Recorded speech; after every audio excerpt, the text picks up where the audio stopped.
And this morning, Dr. Timothy McKnight is with us. Good morning, doctor. How are you? I'm doing well. How are you? Got in here. You don't look all soaking wet or anything, so it's just drizzling. Dodge the bullets. I cut the grass last night in the rain, though, so that was kind of fun. All right. Well, don't get an ear infection when you're doing that sort of thing. That's exactly right. We lead right into that. We were discussing some things that can happen to you, and of course that can happen to anybody. But summertime, sometimes water is an onset for an earache. Right. And so what does that mean? How does that affect my ear, and why is that different than some other earache? Well, it's pretty common this time of year. People are in swimming pools and in lakes and swimming, and they get that water trapped in their ear canal, and that happens to me all the time. You know, I'm in a pool and I shake my head, and people look at me funny, but I'm trying to get that to come out. But if you can't get that water out, the water with the bacteria gets trapped in there, and that can cause an infection. We call that swimmer's ear, and the infection is in the external ear canal, or the part of the canal where you put a Q-tip, which probably is not the best thing to do, but you get that water trapped in there, and it infects the skin of the ear canal, and it's very painful, and you can't distinguish between an inner ear infection like a child would have and an external ear infection. All you know is the ear hurts. One of the telltale signs is if you take the earlobe and you pull it out, that causes a lot of pain because it actually stretches that inner ear canal, or the external ear canal, that is, and it makes it hurt. So that's kind of, it's the history of I've been swimming and now my ear hurts, and if I pull on it as a physician and it's painful, I can confirm by looking at the ear canal and seeing the redness, and that's an easy diagnosis and a pretty easy treatment. There are over-the-counter things which I think are primarily alcohol. Is that an okay thing to do? Yeah, that's a little bit different. The alcohol-based ear products are designed to help dry up the ear, dry up the water that's trapped in the ear.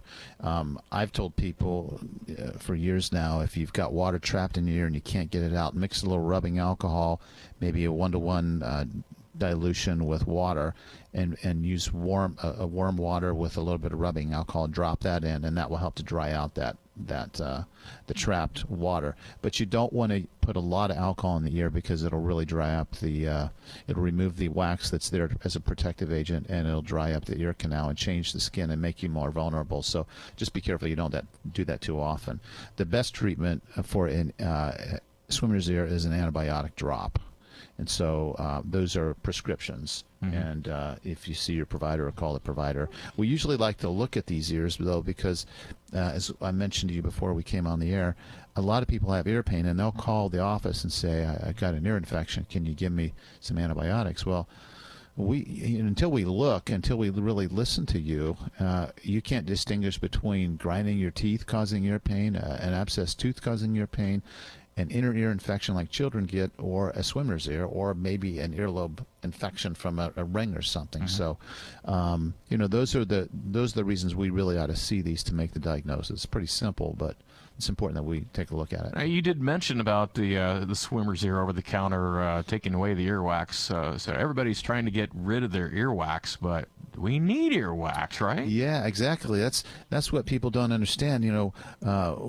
Q-tips have only been a recent invention, and so for thousands of years we've survived without Q-tips and cleaning that wax out, and it was by design. Our Creator made us so that when dust gets into our ear canal, the wax that lines the ear canal will trap the dust and then will melt when our body temperature heats up, and it will drain. The ear canals are kind of at an angle, so it would actually drain out into the part of the ear where you could easily reach your finger and pull it out. So that we shouldn't really be shoving things in our ear canal. No truck keys?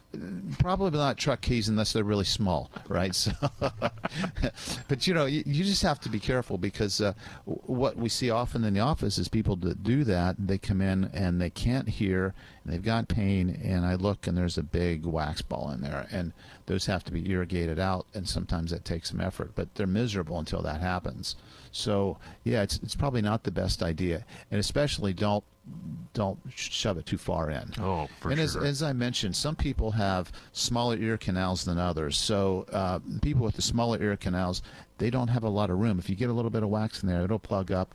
Your hearing will be dampened. You'll have pain, and you need to see somebody. And then other people, it's interesting when you take these wax balls out. I don't want to ruin anybody's appetite, but it's almost like that inner ear canal. The skin on the ear canal will sort of shed off, almost like a snake. So you get that okay. dead skin with some wax, and sometimes you can just pull that out, the skin and the wax together. So a lot of things that can cause the ear to plug up. But if you're having problems, see somebody. It's an easy fix, and you don't want it to get worse. No, for sure.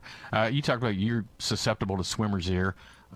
Earplugs? I mean, can you wear that? Is that a prevention measure? Yeah, earplugs are a pretty good idea. You can get those those little wax plugs as well that provide a barrier for you. Yeah, those work for people who are susceptible. And then just knowing if you get water trapped in, that there are some drops that you can get that have a mild alcohol base that help to dry that up, as long as you're not doing that frequently. That's really probably the best treatment, preventive measure for those kind of problems. So I grew up with headphones, but how about the earbuds? Does that do any kind of irritation or damage to the ears? For most people, the earbuds don't cause any problems. I don't think they go in deep enough to push the wax in further. So, but the old foam earplugs that we have, those that you squeeze them and you put them in, those probably do cause more problems because they go in a little farther and they really shove the wax in. So we have to watch those. Is there any way to get the deep wax out without visiting you? Great question. And what I would say is, yes, you can get some over-the-counter products at the drugstore, different solutions that come in a small bottle.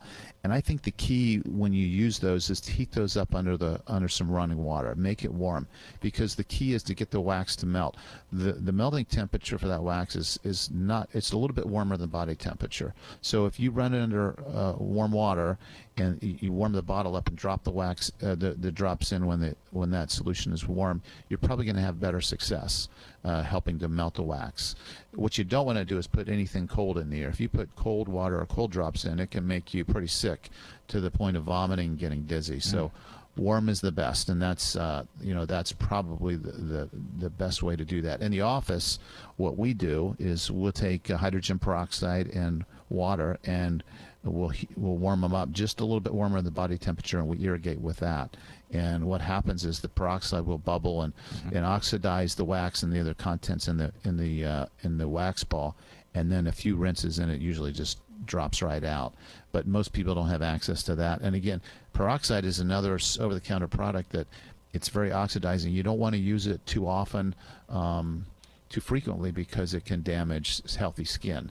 So even a cut or an abrasion, you should not overuse hydrogen peroxide because it can damage the healthy cells trying to heal. I used to use that on my legs after sliding on the baseball diamond to get the dirt out. Yeah, I guess what I would say for a situation like that is the first thing is soap and water on an abrasion. Right. And then, I probably would use some hydrogen peroxide on a scrape like that, but I wouldn't do it day after day. I'd do it 1 or 2 times, and then I'd put some Neosporin or an antibacterial on it and let it heal from there. First, I'd just look at it for the next 4 innings and then go home and do that. There you go. It's a battle scar. You have to show it off to your friends, right? That's right. I played today. Yeah, that's right. Well, thanks a lot. Ear health is, to me, it's critical because that hurts a lot when your ear hurts. Absolutely. And like you said, there's a lot more than infections that can cause ear pain. So don't assume if you have ear pain that it's an infection and you need a pill. There's many other explanations, and sometimes you need some help with the diagnosis. All right. Hey, thank you, and hopefully you don't have to mow in the rain anymore. All right. I'm going to either have to be faster or smarter next time. One of those, both. Yeah. And that's today's Talk with the Doc with Dr. Timothy McKnight, brought to you by Mako's and Twin City Chiropractic.